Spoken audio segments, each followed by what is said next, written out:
The Selfish Path to Romance. Download Chapter 1 for free at drkenner.com. What if you are dating somebody and you're at an age where intimacy is appropriate and you decide you want to marry this person and the person doesn't like sex? How do you deal with that? And you do. Is that a deal breaker or what? Let's listen to this from Andy and see what you think. Dear Dr. Kenner, my fiancé of 4 months, Mary, won't have sex with me. She said she doesn't get turned on. She says she loves me but hates sex. We only had sex twice, and that was at the beginning of the relationship. She has pleaded with me several times not to leave her. She believes that her desire not to have sex or hatred of sex will go away. Now, it obviously won't go away unless you do a lot of thinking, Mary. Here is the very sad part. She was raped when she was 11 years old, and she believes that's the cause of her problem. We want to get married in 1 month's time. What can we do about the problem? Andy.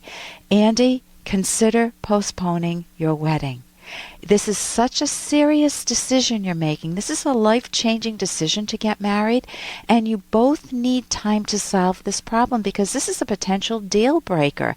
What happens if you get married and it doesn't go away? She doesn't like sex for life. That's it. That's end of story, honey. What then? You have a choice. You can live a sexless life. You can cheat on her, have affairs. You can use porn, you can go on, you can do things that you're not going to be that happy with, or you can divorce, you can leave her. What are you going to do? It is too big of an issue to leave it to after the marriage. So it is very, very, very sad that Mary was raped. And it makes sense. I worked with a lot of people who have been raped, and many of them have an aversion to intercourse. Not all, but that is one of the common outcomes of sexual abuse. And what happens is Mary has lumped all sex into the rape category. And rape should be in a category of its own, which is called abuse, force. Hideous force. That is not romance. That is not, you make me feel good, I make you feel good, honey. You rub my back, I rub your back. That should be in an entirely different universe, Andy. So one of the things she could do for herself is get some assistance. It will not go away. Her hatred of sex will not go away without a lot of effort, without a lot of clear and good thinking on her part. So if she'd be open to therapy, you could go to the website academyofct.org, and she could go into therapy. Maybe you could have some couples sessions together, but she needs to learn that tenderness and closeness and sensuality are not equal to rape. That rape is something very different. And Mary could also help herself by watching examples, romantic movies, and I don't mean X-rated movies. I mean just they can be PR-rated movies. It can be a Disney movie, Belle, Beauty and the Beast. Watching romantic movies that don't involve any rape. And reading books that are tasteful and romantic, again, without any hint of rape. So she can recapture sensuality or capture it maybe for the first time for herself. And that would be lovely for her with or without you. You know, that's nice for her to come back alive. For you... Hey, I got to interrupt this because we've got to pay some bills. 30 seconds, that's it. A very quick ad, and then Ellen will be back. Romance. I wish I knew more about what girls want from a relationship. Boy, I wish I knew more about what I want. Where's that ad I saw? Here it is. The Selfish Path to Romance, a serious romance guidebook. Download Chapter 1 for free at selfishromance.com and buy it at amazon.com. The Selfish Path to Romance. That is interesting. For you, sex is very important to you. Otherwise, you wouldn't have taken the time to ask me the question. Twice in 4 months for a young couple is not an active sex life.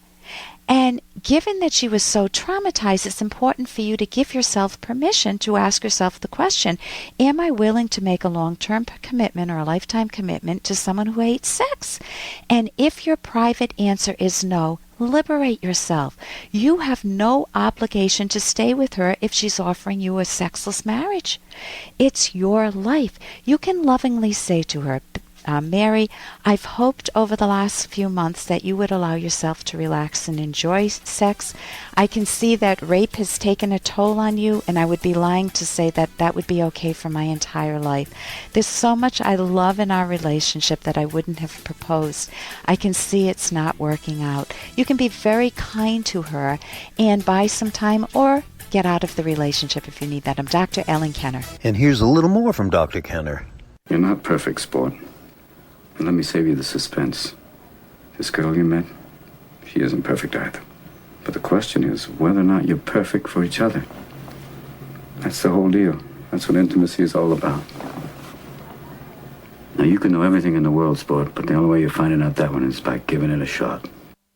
And that is from Good Will Hunting. And what great advice. If you're thinking I need to be perfect before I date or ask her out or go any further in this relationship, or you're thinking she needs to be perfect before I consider dating her, well, when you date, you learn about yourself, you grow in a relationship, you have the opportunity to grow in every relationship you're in, and you have the opportunity to get closer, learn how to communicate well, learn how to talk about sex easily, learn how to find out what each other's tastes and values and everyday habits are and whether they match.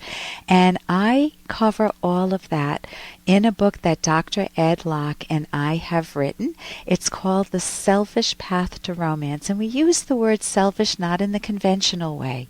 We use it not as being mean, a me-only person or my way or the highway type person, but self-valuing. How do you cherish yourself and cherish one another in a relationship over a long period of time? And if you want more information about that book, you can go to selfish, just as it sounds, selfishromance.com, selfishromance.com.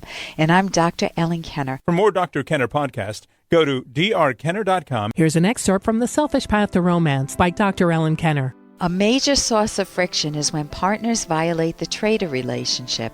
The refusal of a partner or partners to trade, even in everyday actions, will be perceived as unfair, a breakdown of the give and take in the relationship. And the trade involves more than just love. It also applies to character and to everyday relations between partners. Let's say that partners need two incomes to pay the bills. Both have agreed to work, but one partner now refuses to seriously look for a job, preferring to live off the efforts of the other. In addition to being unjust, the partner's refusal to work after promising to do so lacks integrity. When the trader principle is violated, tensions quickly rise. There is a feeling of betrayal and injustice by the partner who is getting the raw end of the deal. You can download Chapter 1 for free at drkenner.com, and you can buy the book at amazon.com.